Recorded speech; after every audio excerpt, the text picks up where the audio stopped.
နော်မင်္ဂလာပါဒီနေ့ FS Studio မှာကျွန်တော်တို့ပုံစံတွေထည့်ပြီးတော့ပုံစံတွေကိုကျွန်တော်တို့တီးလို့ရပါတယ်မြန်မာပုံစံတွေပေါ့အဲ့ဟာလေးကိုကျွန်တော်ပြချင်တာဖြစ်ပါတယ်ခင်ဗျအဲ့တော့ပထမဆုံးအနေနဲ့တော့ကျွန်တော်နော်ဘယ်လိုလုပ်လို့ရမလဲဆိုရင် pack ထဲသွားမယ် pack ထဲကနေမှ instruments ဆိုတာရှိတယ်နော် instruments မှာမြန်မာပုံဆွဲထည့်လိုက်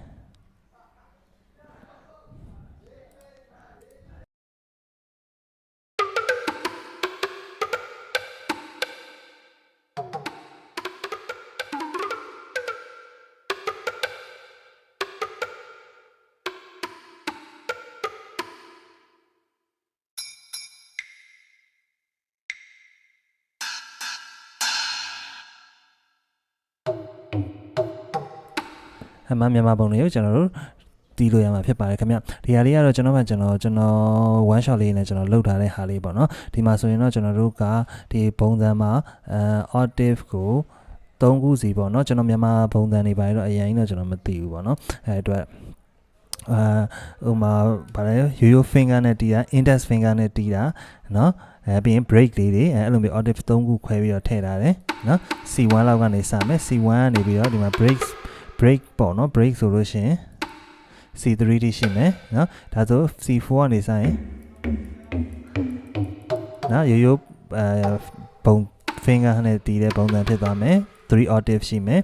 နော်4 5 6ပြီးရင်7ကြရင်ကျွန်တော် index finger နဲ့တီးရဖြစ်သွားမယ်7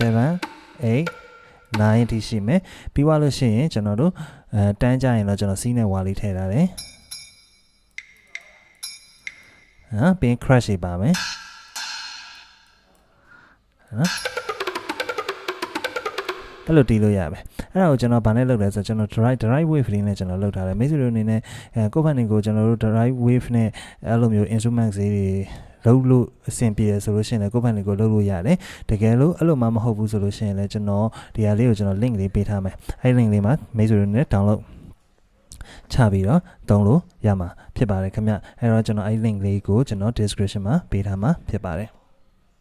နော် drive wave မှာတော့ကိုယ့်ဘက်နေကိုကျွန်တော်တို့က drive wave အကြောင်းလည်းကျွန်တော်နောက်ပိုင်းကျရင်မိတ်ဆွေတို့နဲ့အဲ့လိုမျိုး instrument တွေလုပ်ချင်တယ်ဆိုရင်ကျွန်တော် drive wave ကိုကျွန်တော်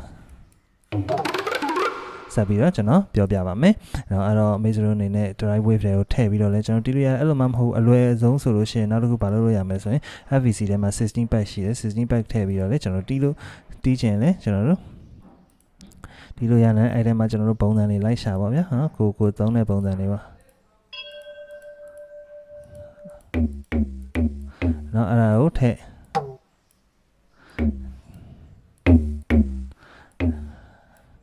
ဒါဥပမာကျွန်တော်ပြတာပါနော်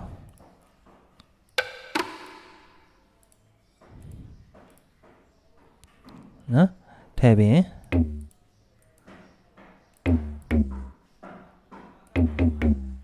နော်အဲ့လိုမျိုးထည့်ပြီးလဲတီးလို့ရတယ်အဲ့လိုမှမဟုတ်ဘူးဆိုလို့ရှင်ဒါကတော့ကျွန်တော်ကဗျာဟိုမှာဟိုဒိုရေမီဖာဆိုလာတီပေါ့နော် note စီအနေနဲ့တီးမယ်ဆိုကျွန်တော် piano roll ထဲမှာအဲ့လိုစီတာပို့ပြီးတော့ကျွန်တော်တို့တက်တောင့်တက်တာဖြစ်နိုင်တယ်ဗျာအဲ့အတွက်ပေါ့အဲ့လိုမှမဟုတ်ဘူးဆိုကိုယ့်ဘက်ကို one shot တွေထဲလာဆွဲထည့်ပြီးတော့ကိုကြိုက်တယ်လို့နော်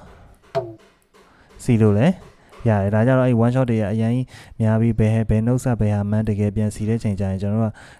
ခတ်သွားပြီဗျာပြီးတော့ note စီတစ်လုံးချင်းစီလေလာခြင်းမလာပါလေပြောချင်တဲ့ဟာဟာလာသချင်းတစ်ပုတ်မှာ note စီအများကြီးရှိသွားနိုင်တယ်အဲ့လိုမျိုးဆိုရင်ကျွန်တော်တို့ကနည်းနည်းမျက်စိရှုပ်တာဖြစ်တဲ့ကြောင့်ကျွန်တော်အနေနဲ့ကတော့ကျွန်တော်အတွက်အဆင်ပြေဆုံးဖြစ်မဲ့ဟာမျိုးကတော့ကျွန်တော်ကတော့ဒီ drive wave မှာကျွန်တော်စီလိုက်တယ်အဲ့လိုမှမဟုတ်ဆိုရင်ခုနကပြောဆို FVC မှာကျွန်တော်တို့ထည့်ပြီးတော့ FVC တွေကိုထည့်ပြီးတော့ဘယ်က FVC ဖြတ်လိုက်ရမှာမသိနော်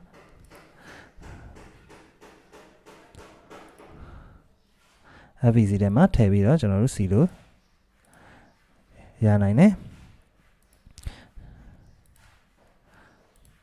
နော် FVC မှာဆိုရင်တော့ပတ်က32ခုရှိတယ်ဗျာနော်အဲ့တော့ကျွန်တော်ဒီဟာလေးကိုမိတ်ဆွေတို့အနေနဲ့ကျွန်တော်စီထားတဲ့ drive wave တွေကတော့ပုံစံကြီးပဲဗျာပုံစံနဲ့စီးနေဝါလေးခုနကပြောသလိုပဲအဲ့ဟာလေးပဲကျွန်တော်ထည့်ပေးထားတာเนาะအဲ့ဟာလေးကိုလည်းကျွန်တော် link လေးမှာ description မှာကျွန်တော် link လေးချထားပေးမယ်ပြီးသွားလို့ရှိရင်နောက်တစ်ခုကဒီပုံစံတွေ download ချလို့ရတဲ့ link လေးကိုလည်းကျွန်တော်ထည့်လာပေးမှာဖြစ်ပါတယ်ခင်ဗျအားလုံးပဲ thank you ပါ